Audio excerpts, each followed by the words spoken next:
Bonjour et bienvenue sur la chaîne de Les Anges en parlent. Aujourd'hui, comme dit hier, nous allons aborder le thème du lâcher-prise. On entend souvent dire il faut lâcher prise. Lâche prise, mais ça veut dire quoi au juste? Tout lâcher et se sentir comme en chute libre, subir la loi de l'attraction et attendre le choc? Non, les parachutistes maîtrisent la chute. Les montgolfières lâchent du lest pour s'élever et baissent les gaz pour atterrir. Les planeurs suivent les courants ascendants pour se diriger sans aucun carburant. Le lâcher-prise, c'est un peu les trois. C'est donc bien une histoire d'abandon et de confiance, mais pas n'importe comment. À mon sens, il y a deux formes de lâcher-prise. Le lâcher-prise ponctuel. Les personnes qui ont le plus besoin de lâcher-prise sont celles qui ont pour habitude de tout contrôler, et dès que cela ne se déroule pas comme elles le souhaitent, elles sont en mode panique, s'agitent dans tous les sens, dorment mal, ruminent, grignotent en compensation, alors que ça ne sert à rien. Lâcher prise revient à dire qu'il faut renoncer à contrôler ce qui ne peut l'être. C'est mettre de côté les attentes qu'on avait, notre volonté, nos projections, sans en souffrir, au profit de l'instant présent. N'allez pas croire que de lâcher prise vous amène au pays des bisounours. Non, c'est un état d'acceptation qui peut quand même être angoissant et douloureux, mais vous permet de prendre de la hauteur, comme une montgolfière, lâcher du lest, des poids, pour vous élever. En prenant de la hauteur et du recul, vous aurez une meilleure vision du panorama et de l'horizon. Ça ne veut pas dire non plus rester passif, dans l'attente de voir ce que vous voulez se produire. Bien au contraire. En prenant de la hauteur, vous serez plus efficace dans l'action et plus détendu quand vous attendrez les résultats de vos actions. Et pour cela, vous pouvez faire de la méditation, vivre l'instant présent, relâcher vos tensions sur une musique qui vous donne envie de danser, chanter une chanson stimulante, pratiquer le yoga ou certaines disciplines qui vous permettent de vous concentrer sur votre respiration, vos mouvements, votre corps, comme le tai chi.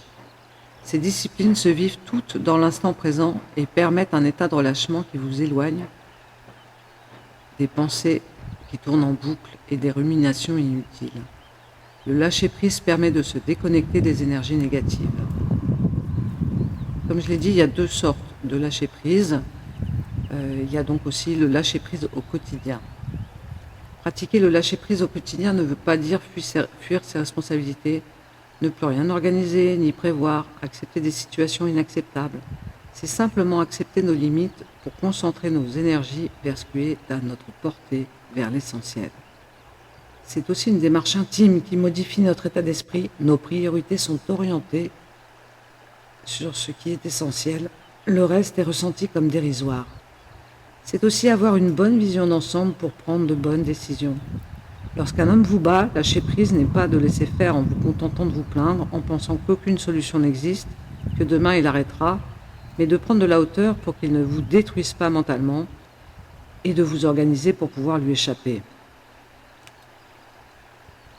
Qu'il soit ponctuel, face à une situation de grand stress ou d'échec, ou bien quotidien, le lâcher-prise n'est pas de l'indifférence.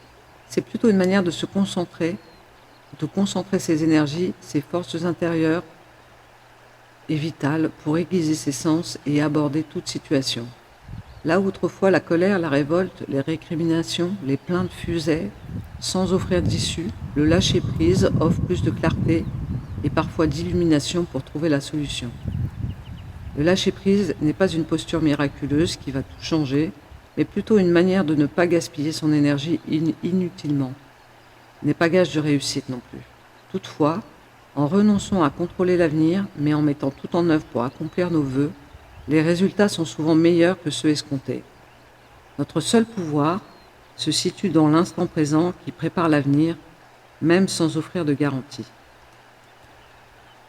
La phrase qui illustre le mieux le lâcher-prise serait cette citation de Marc Aurèle. « Mon Dieu, donnez-moi la sérénité d'accepter les choses que je ne peux pas changer, le courage de changer celles que je peux changer et la sagesse de distinguer les premières des secondes. » Voilà. Pour clore cette capsule, ma facette sophrologue vous offre un petit exercice de respiration pour lâcher prise face à une contrariété. Asseyez-vous confortablement, fermez les yeux. Inspirez profondément. Bloquez.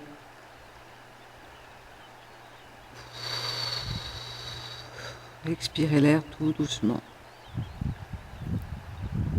Inspirez profondément. Bloquez. Expirez l'air tout doucement.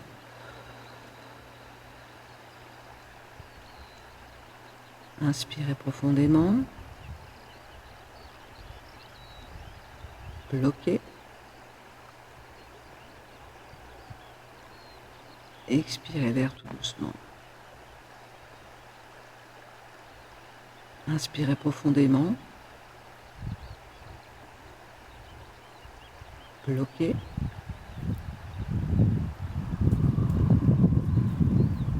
Expirez l'air tout doucement.